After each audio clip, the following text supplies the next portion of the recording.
Assalamualaikum warahmatullahi wabarakatuh.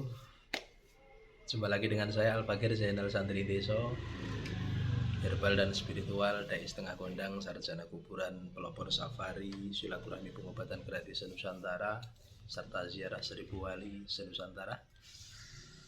Alhamdulillah, setelah keliling Nusantara ya, melalui dari kurang lebih hampir memasuki 20 provinsi ya. Terakhir kemarin saya di setiap kota menuju Jawa Timur ya, setelah menuju barat, terus sekarang kemarin menuju timur ya, selama kurang lebih sekitar 10 hari, melintasi dari mulai Grobogan, start dari rumah saya ya, di Grobogan, mulai dari makam Sang Waliullah Mbah Ki Ageng Selo ya, Waliullah Sang Penangkap Petir, Buyut Para Raja Mataram, langsung menuju ke arah Blora, Bojonegoro, menuju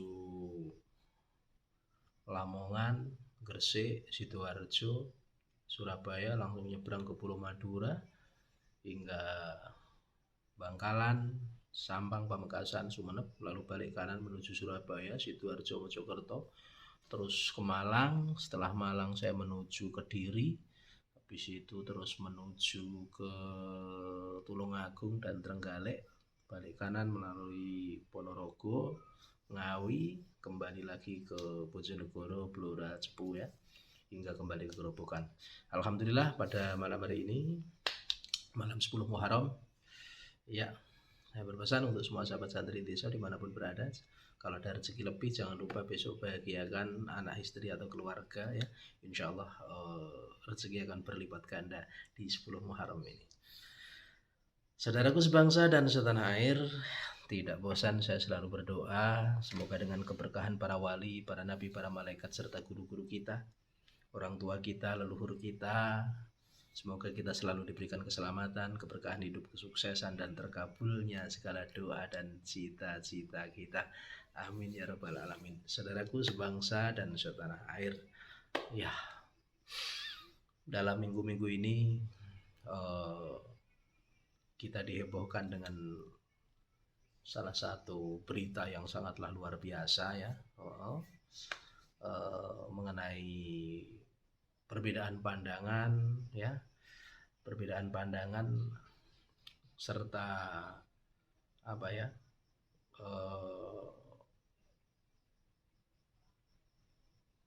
ya intinya perbedaan pandangan dalam melaksanakan suatu kegiatan, yaitu antara salah seorang pesulap, serta salah seorang pesulap vs salah seorang yang notabene seorang paranormal ya, atau pemimpin dari salah satu padepokan. Saudaraku sebangsa dan setanah air, berita sangat heboh sekali. Yang satu seorang pesulap kekeh dengan keilmuannya ya, dengan kekeh dengan keilmuannya secara ilmiah gitu, dan yang satu kekeh dengan keilmuannya pula yang diduga menurut dari sang pesulap bahwa sang pemimpin salah satu padepokan ini diduga melakukan penipuan. Sebelum membahas jenis itu seperti itu, kita berbicara dasar-dasarnya dulu.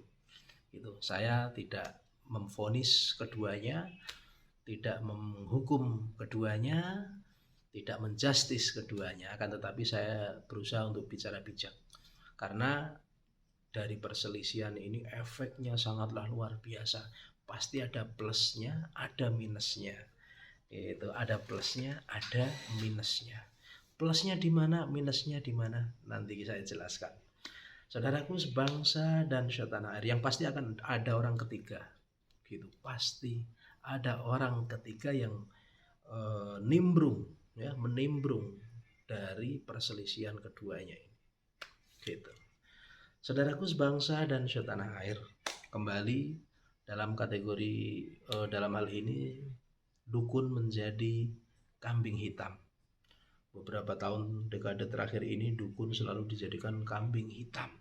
Padahal yang memvonis menjadikan kambing hitam itu nggak paham apa sih dukun. Sedangkan dukun dalam waktu sekian tahun terakhir ini itu opininya memang buruk sekali. Ya, dukun itu sangatlah jelek. Opini yang diciptakan oleh film-film yang ada, dukun ini jelek selalu. Yang diciptakan bodohin orang, musyrik, syirik dan lain-lain. Gitu. Akan tetapi ayo kita kupas, kita bahas dukun yang sesungguhnya. Bagi masyarakat Jawa khususnya, umumnya untuk Nusantara. Indonesia, Nusantara itu kan terkenal mampu membunuh tanpa harus menyentuh. Itu sesuatu yang real ada di tanah Jawa dan Nusantara pastinya. Saudaraku sebangsa dan setanah air. Ya, sebelumnya saya bahas dukun dulu. Oke, saya juga pakai referensi pastinya, tidak asal bicara. Di sini kembali bahwa saya berusaha untuk bijaksana dalam mensikapi perseteruan itu, karena saya juga tidak diuntungkan, juga tidak tidak dirugikan. Akan tetapi saya akan merasa rugi ketika sesama anak bangsa ini carut marut saling serang. Ini khawatirkan, ya, gitu. Karena apa? Prihatin kita, ya. Dua orang berseteru sama masing-masing kenceng, yang satu kenceng dengan ilmiahnya, yang satu kenceng dengan keilmuan tadi rupiahnya, ya. Ini kalau dijadikan satu, kalau nggak sama-sama saling kendor, nggak ketemu karena beda pandangan dalam keilmuan, gitu. Yang satu ini, yang salah satu dari pimpinan Padepokan diduga ini melakukan penipuan atau menggunakan trik, ya. Itu bukan wilayah saya untuk komen atau bicara di sini. Gitu. Di sini pula sebagai pesulap, ya, mungkin beliau mengetahui keilmuan-keilmuan yang dipakai oleh ini, gitu. Tapi untuk santri desa tidak bicara dalam hal itu, tapi bicara tentang dukun, ya, karena dalam hal ini selalu dukun dijadikan kambing hitam. Oh, itu bukan ini, bukan itu, tapi dukun gini. Tapi opini bahasa dukunnya ini yang jelek, gitu. Saudaraku sebangsa dan setanah air. Ya, sebelumnya kita mengenal dulu apa itu dukun, ya. Dukun sudah sangat terkenal sekali dari sejak zaman dahulu. Bahkan itu salah satu dari warisan kearifan lokal, kultur budaya. Gitu. Kultur budaya turun temurun dari kerajaan zaman dahulu ribuan tahun. Nusantara, Indonesia, tanah Jawa sudah mempunyai para dukun-dukun sakti. Zaman dahulu, gitu.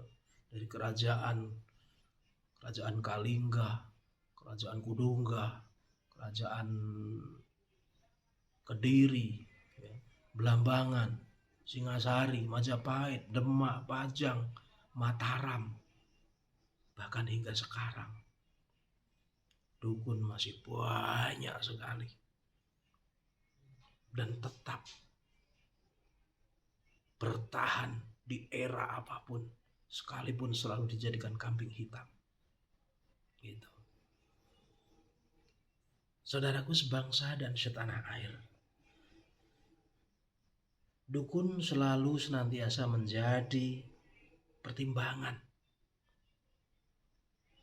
selalu pertimbangan utama bagi masyarakat Jawa. Kita nggak usah munafik, masyarakat Jawa 75% masih melibatkan yang namanya perdukunan, ilmu perdukunan, ya. Jadi masih melibatkan. Dukun adalah sosok yang mulia, bukan yang hina, bukan seperti yang ada dalam opini menjadi cemohan, gitu. Dalam masyarakat Jawa, dukun selalu dijadikan konsultan spiritual masyarakat. Kita mau ngapain saja datang ke tempat Mbah Dukun, gitu.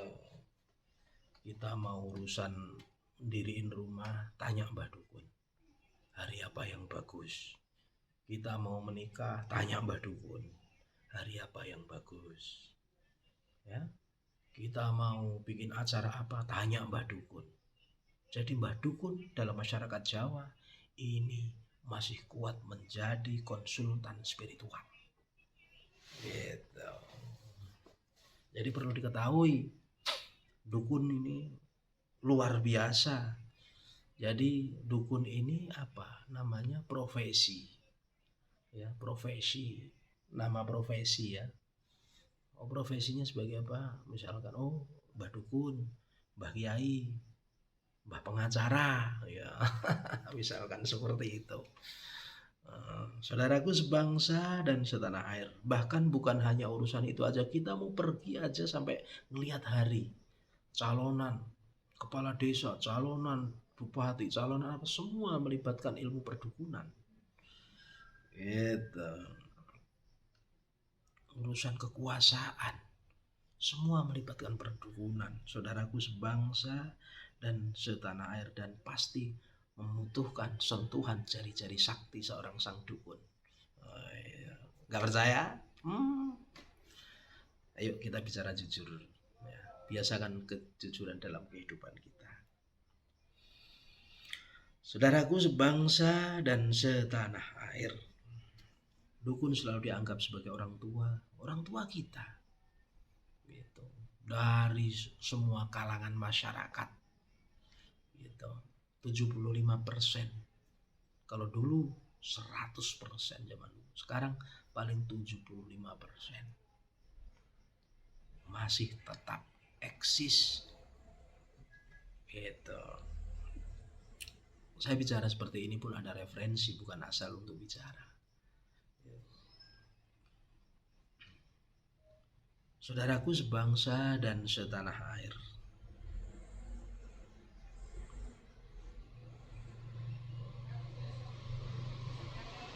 kepercayaan masyarakat kepada Mbah Dukun itu sangatlah tinggi. Karena Mbah Dukun dipundenkan dan diyakini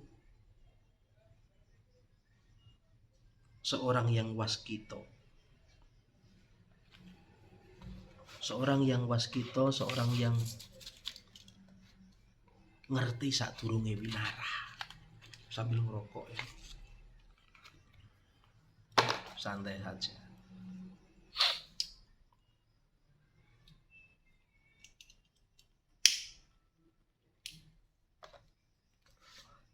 Seorang Mbah Dukun atau untuk menjadi seorang dukun ini tidak mudah. Selalu laku prihatin, tirakat. Ya, mulai puasa mutih, pati geni, puasa ngalong, puasa pendem dan lain-lain lah. Gitu. Dari tirakat sampai nyepi gitu. Sampai memutuskan urusan duniawi. Artinya memadamkan nafsu, mematikan nafsu gitu. Sebelum mati yang sesungguhnya, meninggalkan dunia. Itu tadi. Jadi kedudukan dukun ini sangatlah mulia, asal dukun beneran gitu. Makanya dukun jangan selalu dijadikan kambing hitam gitu. Asal dukun beneran, sama asal kiai beneran gitu ya, asal ustadz beneran gitu.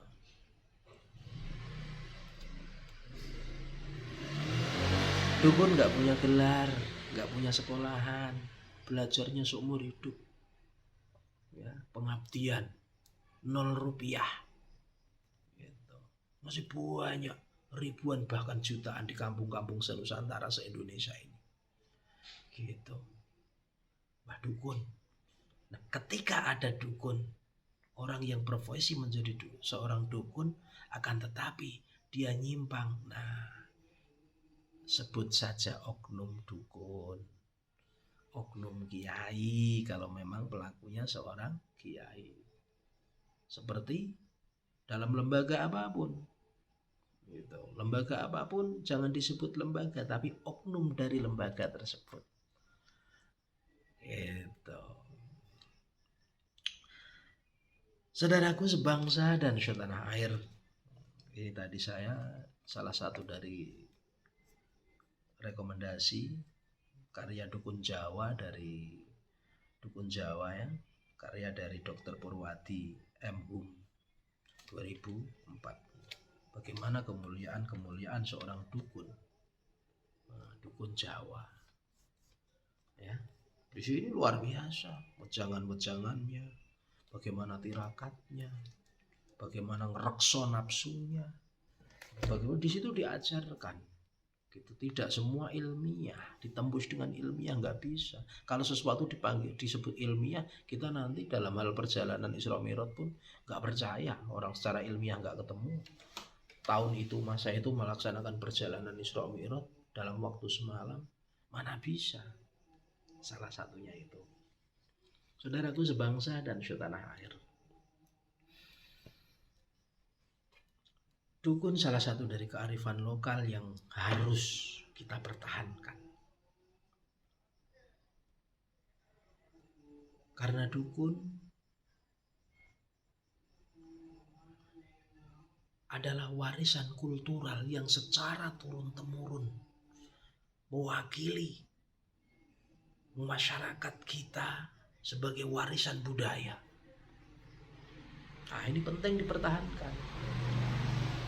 Itu beda bicara oknum. Ya, di sini saya berusaha untuk bijak dalam mensikapi agar orang tahu. Enggak sedikit-sedikit lari ke dukun loh. Dukun salahnya apa? Gitu. Ya. Kan enggak jarang. Enggak jarang, sering. Dalam profesi apapun orang nyambi menjadi dukun. Banyak tokoh kiai yang sekaligus merdukun, artinya berperan sebagai dukun. Karena dalam kitab di pesantren ini ada ilmu perdukunan. Gitu. Salahnya apa? Tinggal ganti doang. Cari aman, labelnya kiai. Ya. Kemarin kita dihebohkan pesantren-pesantren, ya kan? Dihebohkan beberapa pesantren yang pengasuhnya diduga melakukan sesuatu yang melanggar hukum. Gitu. Nah, itu disebut apa? Oknum. Gitu. Sebutnya oknum, jangan disebut sang kiai. Ya. Oknum kiai, oknum ustadz misalnya. Sama kalau dalam hal berdukun, oknum dukun. Gitu. Saudaraku sebangsa dan setanah air, yaitu tadi bahayanya dalam perseteruan antara salah satu seorang pesulap dengan salah seorang pimpinan padepokan yang biasa meruqyah orang. Itu bahayanya sangat luar biasa. Gitu. Bahayanya apa? Miris sekali loh. Ini keilmuannya salah satu dari pimpinan padepokan ini harus menunjukkan sesuatu, semua diminta untuk menunjukkan sesuatu yang sifatnya ilmiah semua. Gitu. Ilmiah semua. Gitu. Walaupun mungkin diduga orang tersebut diduga loh ya melakukan trik. Gitu. Trik pun sebenarnya dalam pandangan saya ketika itu menjadikan suatu sugesti dalam hal pengobatan, menjadikan seseorang membawa kesembuhan kan nggak ada masalah selama tidak menipu. gitu, selama tidak menipu gitu. Banyak kok guru ngaji yang melakukan apa itu tadi, trik-trik keilmuan sulap seperti itu. Misalkan itu sulap ya, hanya untuk apa? Untuk penyemangat anak-anak gitu. Tapi apakah itu disebut sulapan atau ilmu apa? Enggak gitu. Dari situ gitu. Saudaraku sebangsa dan setanah air, ini bahayanya nih nanti.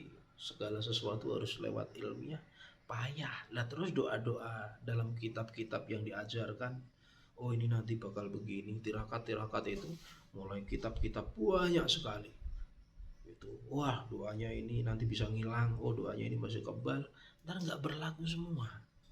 Bagaimana seorang waliullah berjalan gak kehujanan, bagaimana seorang Basyekhona Khalil menuju Mekah, nah cuma sama santrinya ya kayuku ya kayumu ya kayuku ya kayumu, tahu-tahu nyampe. Gimana?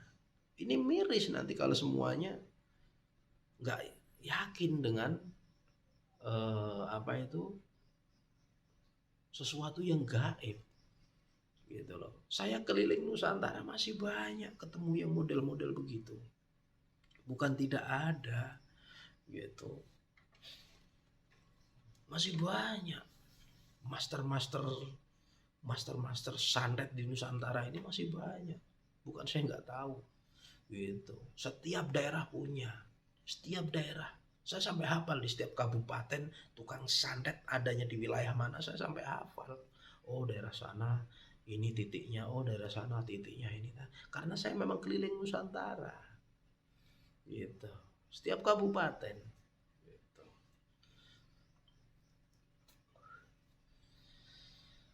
Nah, siapa sih penumpang ketiga? Nah, ini yang perlu digarisbawahi, penumpang ketiga ini siapa? Orang-orang yang alergi dengan dunia tahlil. Dunia perdukunan ini nggak bisa meninggalkan zikir, meninggalkan tahlil, meninggalkan tawasul. Gitu. Ini hati-hati. Akhirnya apa? Wah, kesempatan. Itu nanti menjadi dan melalui siapa saja tabrak semua itu orang-orang yang melaksanakan praktek-praktek pengobatan. Gitu. Tabrakin semua. Apakah lewat melalui misalkan sulap, atau misalkan lewat yang lain ini tanpa disadari gitu loh. Ini dua orang ini kan mohon maaf masih muda semua gitu, masih muda semua gitu. Sama dengan saya masih muda gitu. Cuma saya berjalan di dunia seperti itu, bukan saya nggak paham ilmu-ilmu yang digunakan oleh pimpinan padepokan itu. Saya paham, bener paham keilmuannya itu, saya paham. Cuma saya pikir untuk apa? Bukan kapasitas saya untuk berkomen segala sesuatu. Apapun yang kita lakukan, apapun yang beliau lakukan, apapun yang kita semua lakukan, nanti akan dimintain pertanggungjawaban di hadapan Allah. Bukan saya nggak paham, saya paham bener ilmu-ilmu seperti itu gitu. Keilmuan sering gitu. Bahkan saya keliling Nusantara ini, pengobatan yang saya lakukan, yang saya temui banyak sekali. 90% itu rata-rata korban oknum gitu. Korban oknum dalam berbagai bidangnya, mau bungkusnya dukun, mau bungkusnya ustadz, mau bungkusnya kiai, tukang rupiah, banyak sekali oknum loh ya gitu. Karena apa? Sakit medis, asam lambung, nanti dibilang kena santet gitu, dan lain-lain gitu. Kayak santri desa pengobatannya cukup berdoa, ngikutin apa yang diajarkan, sunahnya bagaimana. Bahkan tidak ada yang satu nggak pernah model aneh-aneh itu, nggak mau gitu, malu gitu. Membawa nama besar, membawa nama keluarga, membawa nama guru, ini sangatlah berat. Harus kita jaga, kita bercermin. Gitu. Ya, ingat itu tadi untuk saudaraku, sudahlah islah, saling bertemu, karena bukan hanya kalian yang repot, yang berselisih, tapi banyak yang repot. Di sana sedang teriak-teriak, kegirangan melihat kalian, karena akan ada penumpang gelap, yang itu tadi, yang anti dzikir, anti tahlil dan lain-lain. Bahkan miris nanti urusan akidah juga, ya, karena nggak percaya nanti sama yang gaib-gaib juga. Padahal Allah itu gaib, pedas itu gaib. Ya, saya salut dengan kalian berdua, saudaraku yang pesulap, saudaraku yang pimpinan padepokan. Ya, untuk para spiritual yang lain, ya, kalian rapatkan barisan, kasih dukungan moral, jangan diadu domba, jangan cari aman, gitu loh. Iya, jangan mau diadu domba. Kalian rapatkan barisan, jadilah penengah dari orang kedua orang yang berselisih. Agar apa? Agar ada kedamaian, agar ada kebaikan, agar negara ini juga adem, gitu loh. Kita wujudkan hubul waton minal iman, ya, wujud dari cinta kita kepada tanah air, diantaranya ya mendamaikan ketika ada orang berselisih, dudukkan bersama, gerak, selesai, nggak sampai begini. Gitu. Banyak yang diuntungkan dalam kasus ini.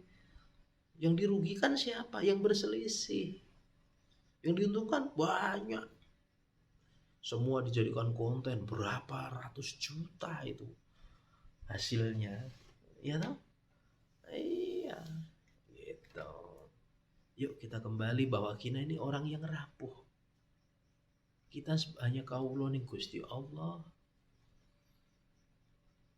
Inna lillahi wa inna ilaihi raji'un. Allah yang ciptakan kita dan kembali kita juga kepada Allah. Gak usah menang-menangan, gak usah hebat-hebatan, gak usah ampuh-ampuhan. Kalau sudah ampuh mau ngapain kita? Kalau sudah kaya kita mau ngapain kalau udah kaya? Hah? Kalau udah sakti, kalau sakti udah mau ngapain? Yang penting kita ayo tata diri kita, keluarga kita mampu menebar rahmat pada sesama. Suguhkan yang terbaik untuk keluarga, masyarakat, dan bangsa kita. Itu luar biasa. Ya. Yang pasti saya di sini bukan menggurui, sekedar masukan untuk semuanya. Dan teman-teman, apapun itu golongan, apapun itu kalangannya, khususnya para teman-teman spiritual, apakah itu dari kalangan tukang ruqyah, padepokan, teman-teman yang bergerak di spiritual, jadilah peredam, jadilah penengah. Buang ego kita semua. Gak ada orang hebat, gak ada orang sakti. Kita semua lemah. Ya, Bismillah. La haula wala quwata illa billahil aliyil azim. Tidak ada daya dan kekuatan kecuali milik Allah. Ya, jadilah peredam. Gak usah kita ngikut jadi kompor. Wah, ini jangan kita menjustis. Gitu. Gak usah kita justice. Ingat, kita bisa berperan, kita bisa memvonis. Kita tidak dalam posisi itu. Coba kita dalam posisi itu. Hati-hati. Kasihan. Ya, kasihan. Ada yang dikorbankan. Gitu. Ayo yang welas, yang asih, berebut salah.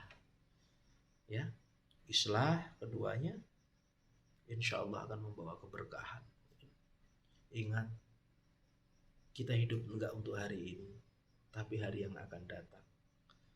Efek dari urusan akidah miris. Hati-hati. Ya.